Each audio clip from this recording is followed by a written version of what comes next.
The battle will begin in 30 seconds. What's up everybody, Dead Twitch here, and today I want to talk about why everybody's building everything and every champion tank nowadays in League. A lot of people are saying it's because tanks are busted, and I believe that to a certain degree. When Riot first reformatted or remade or revamped, whatever you want to call it, they redid the masteries. They took out a lot of the tanky masteries, the ones that gave you extra health or armor or magic resist, and they just put straight damage. All the tank stats you get through scaling. Like in the Resolve, the first thing that has anything to do with armor and MR is it gives you percentage extra off of the armor and MR you currently have. I believe it's only with bot. I could be wrong, so feel free to prove me wrong.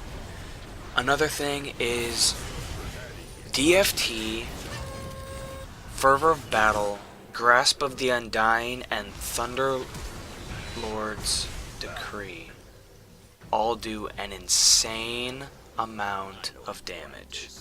Every single one. Forever of Battle at level, I believe it's 4, max stacks, you get a free BF sword. At that level, at that point in the game, that's a lot of AD for anyone. Grasp of the Undying is really good for early trades and lane sustain. The damage it deals is based off the health you have, and it does that in damage and gives it to you. That's a lot of damage. Now, it may not seem a lot at first, but again, later, you get health. Every 4 seconds, you hit someone with your weapon, and it gives it to you.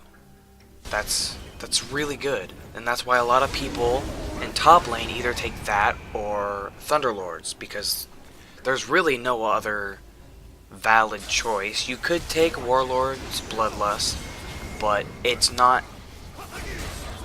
really good for trading unless you're Graves. Another thing is the tank items are really good at scaling at the moment. Their stats are relatively good. They all give a lot of health, and then people think all you have to do is either buy a lot of health or buy a lot of resistance for whatever, type of damage is giving you a lot of trouble. You gotta get both of them. You get the resistance to buffer the damage, and then you get the health to sustain the longer fights. They help each other out. They coincide. And the most popular combo at the moment is Sunfire Cape and Iceborne Gauntlet on pretty much anything. Anything that uses mana, or sometimes even things that don't use mana. Sunfire Cape gives a lot of pushing power. It has decent AoE damage.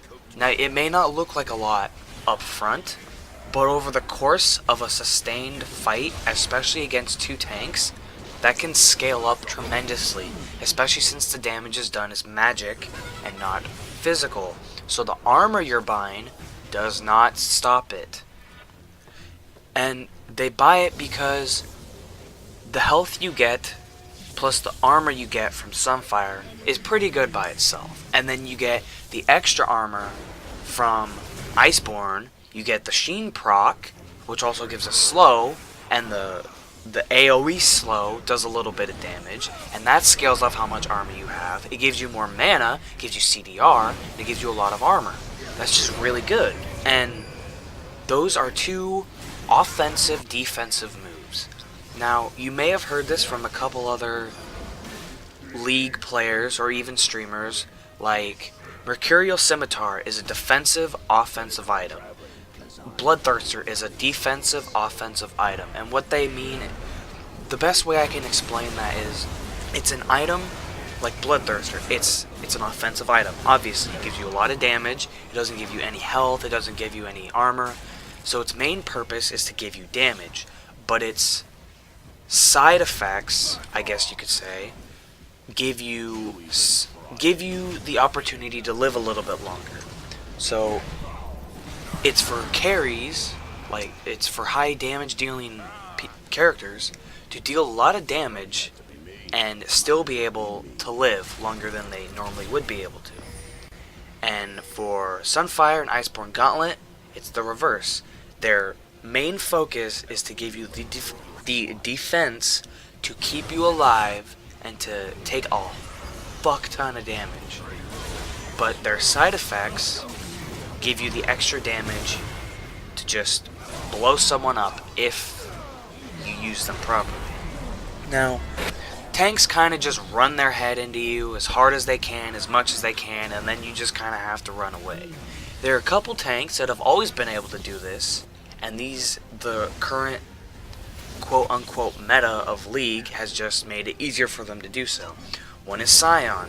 He's always done a lot of damage because of his shield and his ult. Another one is Volibear because his bite just fucks you up and his ult is ridiculous. Especially early game. Even once he gets it at level 6, if he is ahead of any capacity, or even if you're just even and you're not a tank, you're gonna die by that so fucking fast. It's not one of my proudest moments, but a couple days ago I fought a Volibear as Yasuo. I was doing okay early.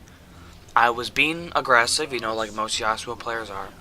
And then the fight turned south the second he bit me. So I ran into a bush, and then I came out and I started sweeping around again, like Yasuos do. And he bit me again, and I died. He hit me 6 times with just auto attacks. Now keep in mind, Yasuo's not exactly the most tankiest character, but his early game is pretty good. And when you take Grasp, you're able to take a lot of the damage, and you're able to deal it back and sustain through it. And I've done this with many other tank characters. I've done it with a Poppy. I've done it with a Cho'Gath. Cho'Gath is very hard. Fuck Cho'Gath, but I've done it. I've done it with an Olaf, and I've done it with a couple others. But it's the bite, it's the execute, and it scales off health. And there are other champions that do this as well. Executes right now are really strong because even if you build a lot of health, if you're missing a lot of that extra health, even if you're not low, that execute's gonna do more damage. People don't think about that. Executes are kind of like they are and they aren't a counter to high health targets. It's hard to explain. I don't really know how to explain it, but that's just how it is. Another thing would probably be the shields that all these mages are getting. Orianna has a shield, Karma's shield just got buffed, Scion's shield, although he gives it to himself. I don't know, I believe I already said Orianna, but Orianna has a shield that scales off AP, Lulu has a shield, Janna has a shield that is ridiculously hard to crack and gives you extra fucking AD. Why? There's no need for that. And then on top of all that, there's Windspeaker's Blessing, which increases the shields you give to yourself and the heals you give to yourself, and it increases the heals and shields you give to other people. So if you're Karma, Sona, Soraka, Orianna, anything like that, and you feel like being a utility mage instead of damage, well, guess fucking what? Take Windspeakers. Windspeakers is even really good on Vlad. I've tried it. You cannot die almost ever unless you are stupid. And I don't know. The current state of League is kind of everywhere. It's mostly on who can take the most damage. And everyone's running shields of some kind, everyone's running sustain of some kind, and everyone's running tankiness of some kind. And so it's really coming down to who can kill the tankiest person that also deals the most damage. Because the only people who aren't building tank at the current moment that I've seen are the AD carries, and sometimes even they build tanky. I've seen a Callista build not a Warden's Mail, what's it called? Randuin's Omen. I've seen them build Iceborne Gauntlet. I have. It's weird, but it works. Ezreal's built Iceborne Gauntlet, you know? I've seen Corky's build Iceborne Gauntlet. All they have to do is E, or Q, or W, or anything, and they get the proc. I mean, I'm kind of glad that they took out the AP portion of it, of Iceborne Gauntlet, when they did the rework. But, yeah. That's just mostly my 2 cents on the current state of League.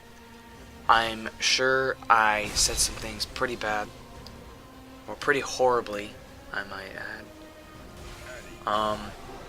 If you have any current ideas or thoughts on the state of the game as it is at this moment, please feel free to let me know in the comments section below, and I will see you all next time.